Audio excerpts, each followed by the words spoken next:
I'm Liyanna Hassanel and you're watching Nightline, the top stories. GE15 coming very soon, assures Prime Minister.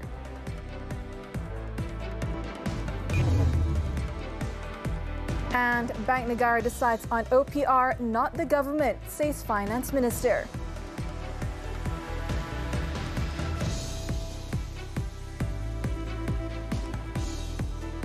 Good morning. Prime Minister Datuk Seri Ismail Sabri Yaakob has given the indication that it will not be too long before the 15th general election takes place. Speaking during the launch of the Barisan Nasional Youth Election Machinery at Stadium Titiwangsa on Saturday, the Prime Minister said UMNO's top 5 leaders would meet soon to set the date. Saya berharap apabila kita sudah pun hampir dengan plan, bila tarikhnya, saya dengan Presiden akan menentukan. Tapi percayalah, sikit lagi, tak lama lagi. Percayalah. Percayalah. Okey, saya mendengar. Okey, terima kasih. Saya mendengar dengan jelas. Datuk Seri Ismail Sabri added that the high spirits displayed by the youth would make it easier for himself and UMNO President Datuk Seri Ahmad Zahid Hamidi to set the date. In the meantime, the Prime Minister said Barisan Nasional needs to work hard to engage young Malaysians, as 7.8 million new voters have been added to the electoral roll for the coming general election. He said far-reaching engagements with this key demographic were a must if Barisan wanted to win, as it was now a numbers game.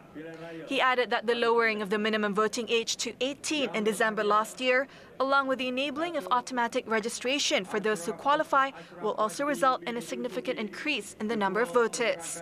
The effect of the new law meant that there could be millions of new voters in the coming election.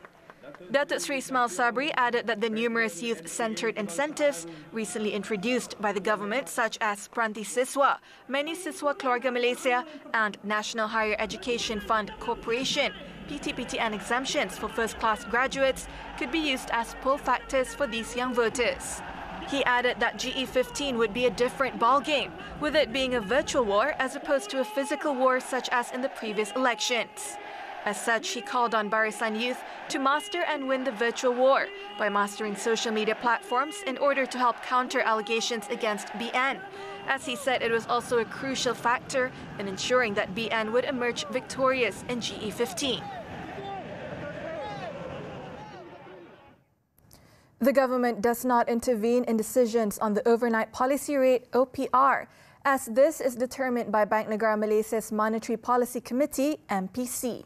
Finance Minister Datuk Seri Tengku Zafrul Abdul Aziz said the OPR comes under the Central Bank of Malaysia Act 2009 and the government does not interfere in its affairs.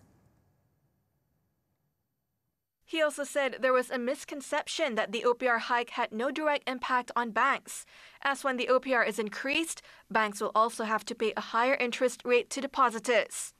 Datuk Seri Tengku Zafrul said the country's OPR is now at 2.5% after BNM raised 75 basis points since January, compared to 3% before the COVID-19 pandemic.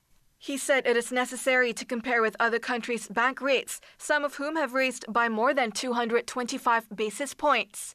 Datuk Seri Tengku Zafrul said the country's OPR before the COVID-19 pandemic was at least 3% since 2013, which suggests that the current OPR rate is still low and the monetary policy is still accommodative. The Finance Minister also said he is confident that the Malaysian economy will be able to achieve the official 2022 Gross Domestic Product GDP growth projection of between 5.3% and 6.3%. The 77th United Nations General Assembly, UNGA, comes at a particularly precarious moment for international peace and security. The war in Ukraine, the spectre of renewed great power competition, and conflicts around the globe have threatened to undermine the rules-based international order. Against this backdrop, world leaders, including Prime Minister Datuk Seri Ismail Sabri Yaakob, will meet in New York City to further discuss and find solutions to these critical issues. The 77th session of UNHCR opened on Tuesday, with its new president Chaba Kuroshi urging world leaders to respond to humanity's most pressing challenges, including the war in Ukraine, by working together and building bridges across what are deep divides. Acknowledging that the world faces uncertainty and widening geopolitical fissures, Kuroshi reminded delegates that the United Nations was created out of the ashes of war and destruction, with the intention of being a well of solutions. For geostrategist Azmi Hassan, the 77th UNHCR will see superpowers blaming each other for the crises, a situation that must be avoided. He said leaders from developing countries, including Malaysia, should lead the way and show how the matters can be resolved, to put a closure to conflicts that have been affecting the world. When I said the world leaders, I meant the superpowers, the ones that are in conflict, not only with Russia, but also with China. They will start blaming each other on the other side.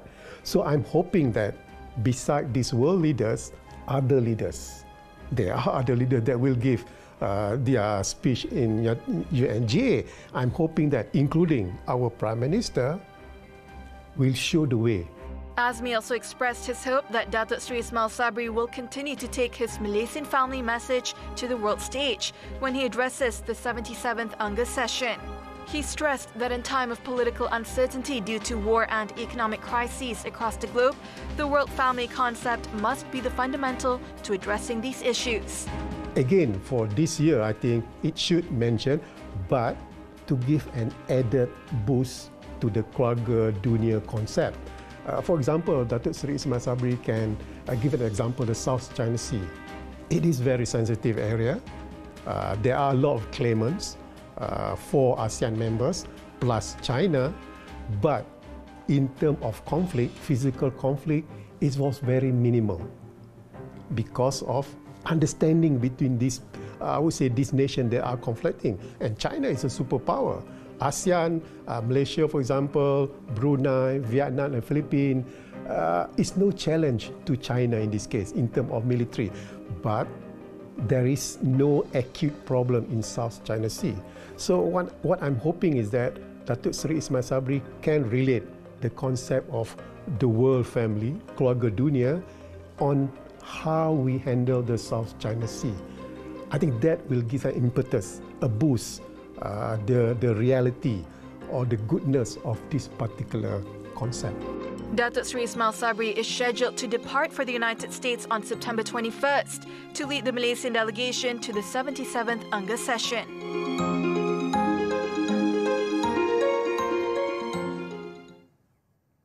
On another note, the 193-member United Nations General Assembly said it will allow Ukraine's President Volodymyr Zelensky to address the annual gathering of world leaders next week with a pre-recorded video.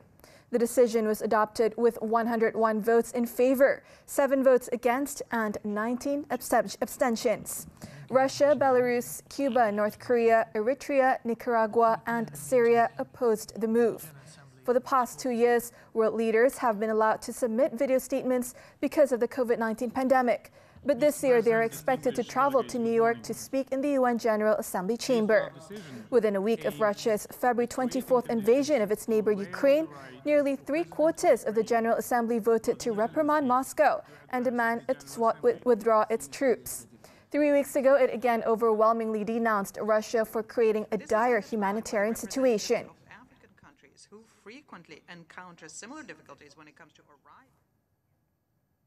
In other news, the government has expressed deep concern about the current situation in the disputed NagornoKarabakh region, following latest clashes between Azerbaijan and Armenian forces. It was reported the recent fighting that began on Monday between the troops of both countries have thus far claimed more than 150 lives.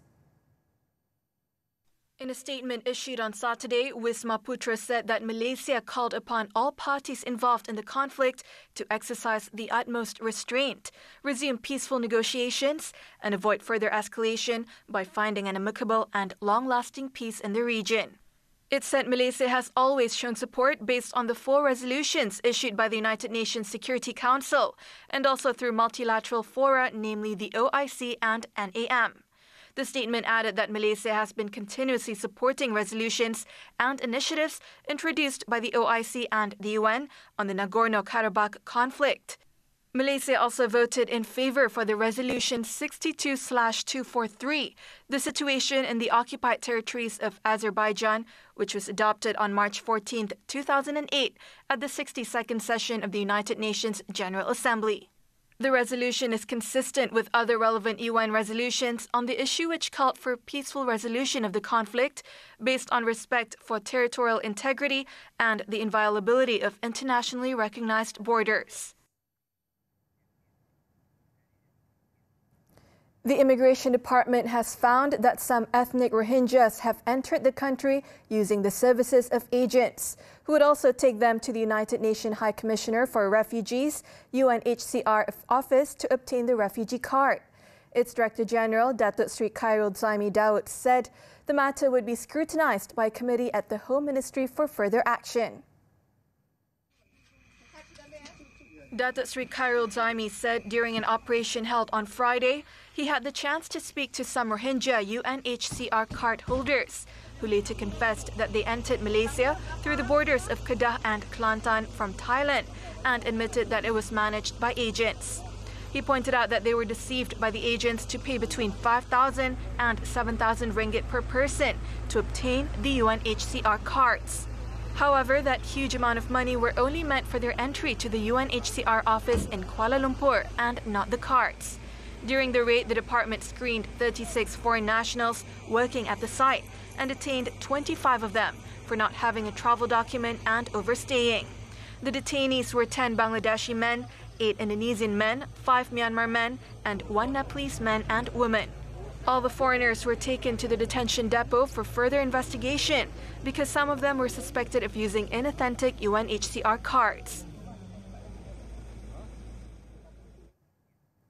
An additional 4,000 staff are required to enable the Malaysian Maritime Enforcement Agency, MMEA, to operate at its maximum level based on the Malaysian Maritime Strategic Plan 2040.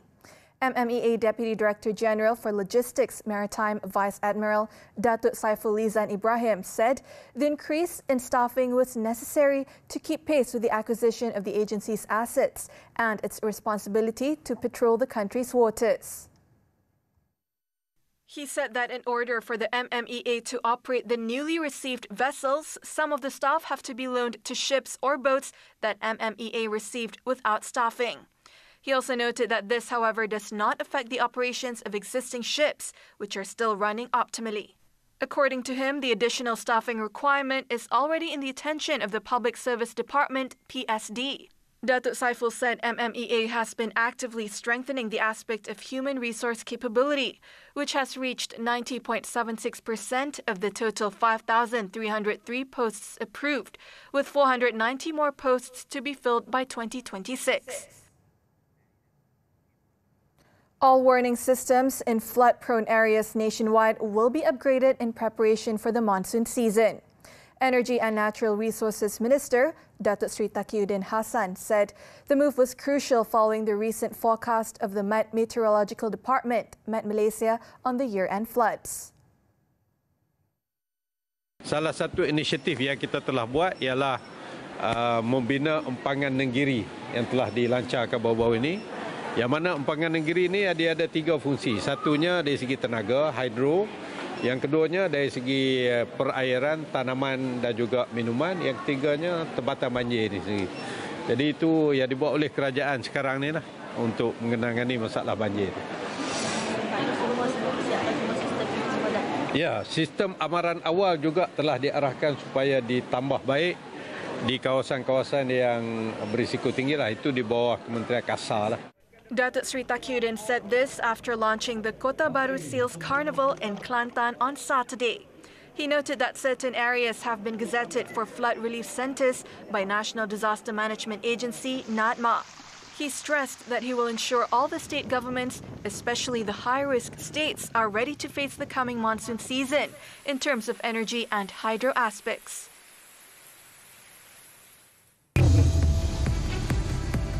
After the break, Japan braces for violent typhoon Nanmadol. Don't go away.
searching through a mass burial site in Ukraine have found evidence that some of the dead were tortured.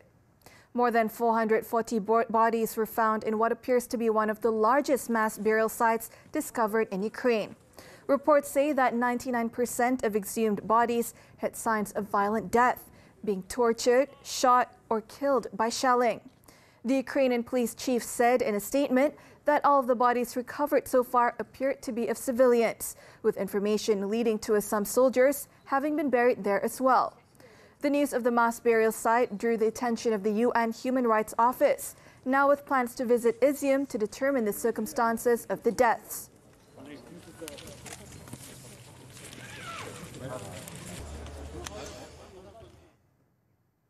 The Japan Meteorological Agency warned on Saturday of a large and powerful typhoon expected to reach landfall in the southern island of Kyushu on Sunday, urging residents to take shelter ahead of the storm. According to the agency, Typhoon Nanmadol was producing gusts of up to 270 kilometers per hour and was classified as a violent storm. The storm is expected to approach or make landfall on Sunday in Kyushu's southern Kagoshima prefecture, then move north the following day before heading towards Japan's main island. The agency said it may issue a special warning for Kagoshima prefecture and the northern part of Kyushu, with the possibility of high waves and heavy rains in the regions. Hence, an evacuation order level 4 on a 5-level scale is already in place for 330,000 people in Kagoshima, and authorities urge people to move to shelters or alternative accommodation before a top-level call was issued.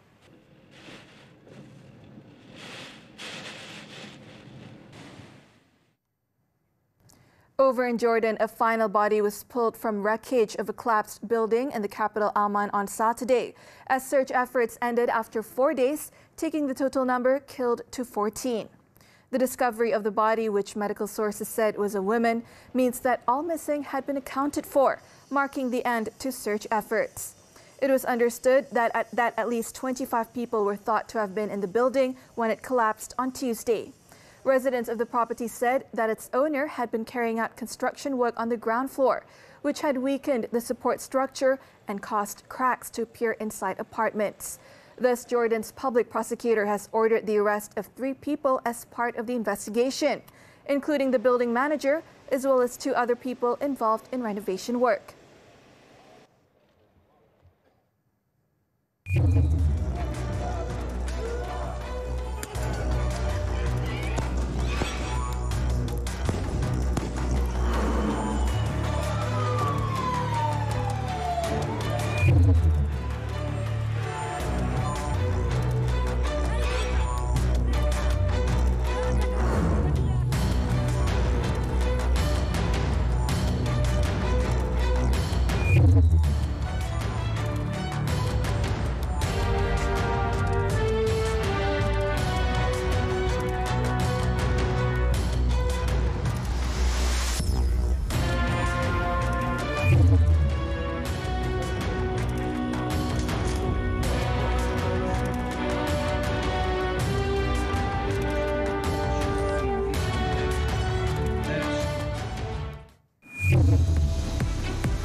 Kawasaki's title hopes suffer another blow after draw against Reysol.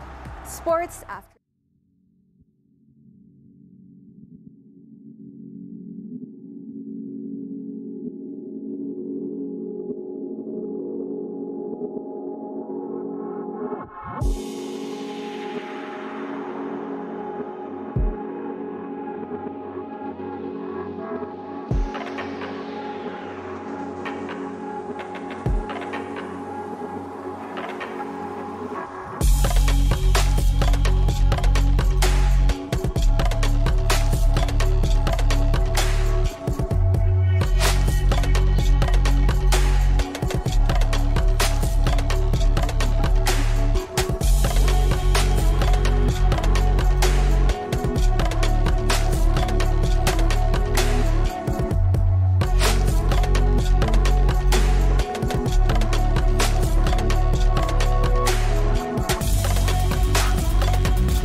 Frontale's hopes for third successive J-League title suffered another blow on Saturday as they drew 1-1 against Kashiwa Reysol away. Yu Kobayashi opened the scoring for Kawasaki in the 38th minute before Douglas scored the equalizer in the 63rd minute. The result meant Kawasaki are now on 55 points from 29 matches, 4 behind leaders Yokohama F. Marinos, who have a game in hand. Kawasaki Frontale have won the title 4 times in the last 5 years.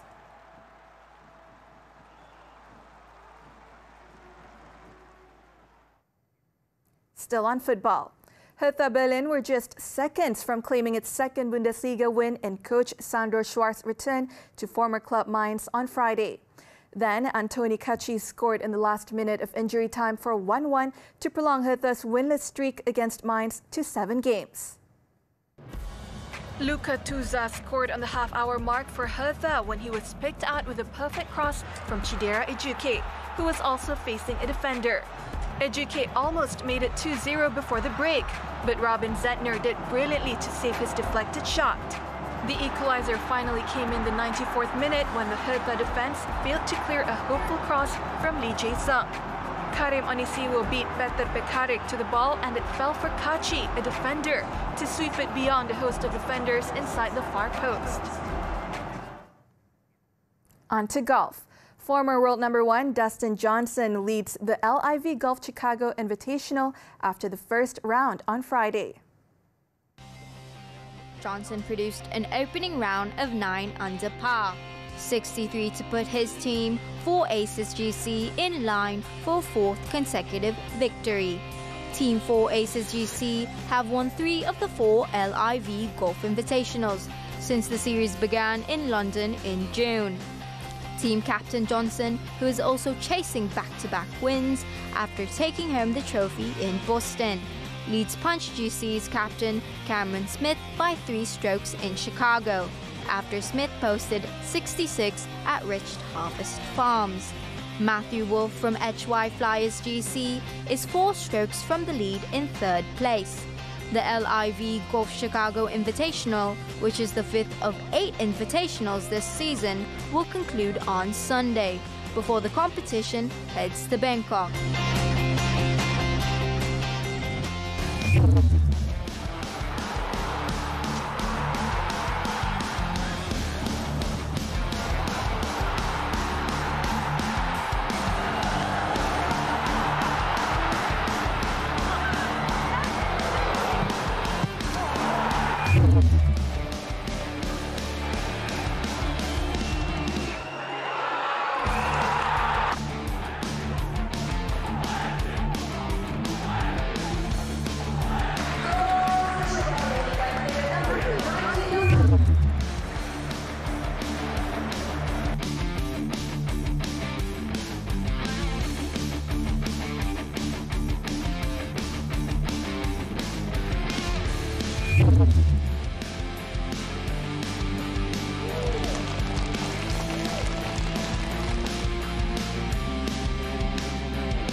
Still to come, a couple remanded over alleged abuse of sibling.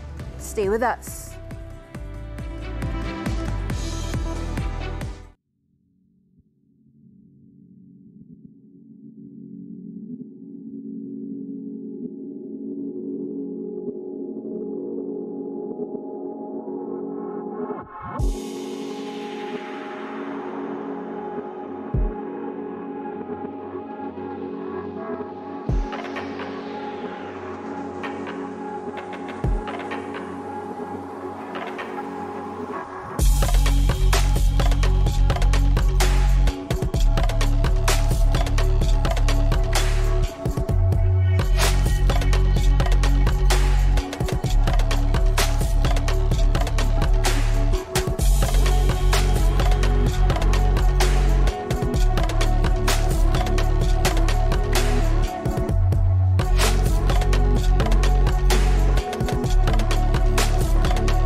not to misuse the halal logo on their products as a tool to increase sales.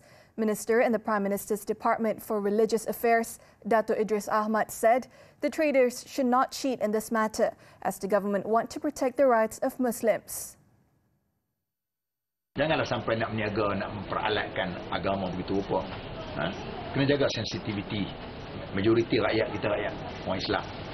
Jangan sampai awak menggunakan agama seperti begini, tanah halal, mata-mata untuk komersial yang ada kepada awak. Dato Idris spoke to the media after officiating the Yayasan Dakwah Islamiah Malaysia, Yadim's Nadwah Ulama dan Ilmuwan Conference in Putrajaya on Saturday. He said this when asked to comment on the candy product packaging that uses a logo not recognized by the Department of Islamic Development Malaysia, JAKIM, while it contained non-halal ingredients. Last September 11th, JAKIM's Halal Hub division in a Facebook post confirmed that the candy product used a halal logo that was not recognized by the department. A couple detained on suspicion of abusing their 8-year-old nephew and 6-year-old niece at a condominium in Taman Cahaya, Ampang in Selangor has been remanded for 7 days. The remand order was issued by Magistrate Amalina Basirah Mat Top to facilitate police investigation into the case. Ampang Jaya Police Chief ACP Muhammad Farouk Eshak said police detained the two suspects at about 6 p.m. on Friday for allegedly abusing the two siblings. The female suspect is the younger sister of the children's biological mother and had been taking care of the two siblings following the death of their father 2 years ago. Earlier, an 8-year-old boy who was alone at home tried to jump and escape from the window of a unit on the 4th floor of the condominium. Following that, firemen broke into the apartment with the help of the police and managed to save the boy.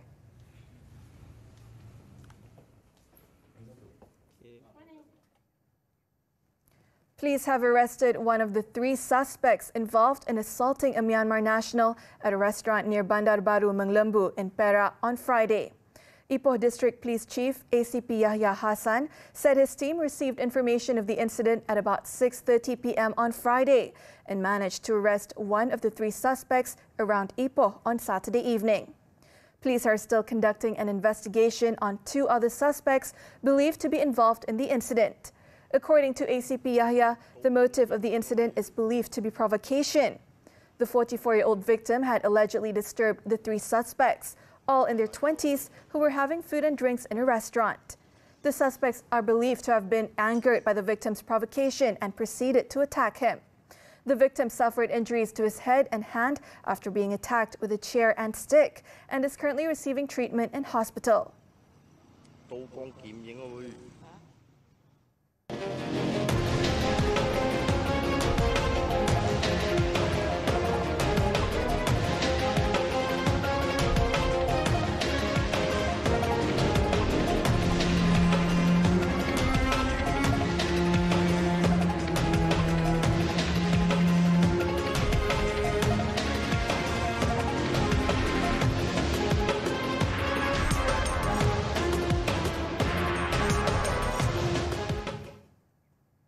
And that wraps up Nightline this time around. Before we leave, let's take a look at the display of electric vehicles, including eco-friendly tuk-tuks and police motorcycles, showcased at the IEV Tech 2022 trade show in Bangkok, Thailand. The green battery-powered vehicles included cars from leading manufacturers, including BMW and Honda, as well as new entrants such as Japan-based Nagasi and Paco. And with that, I'm Liyanna Hassanel. Thank you for watching and have a great weekend ahead.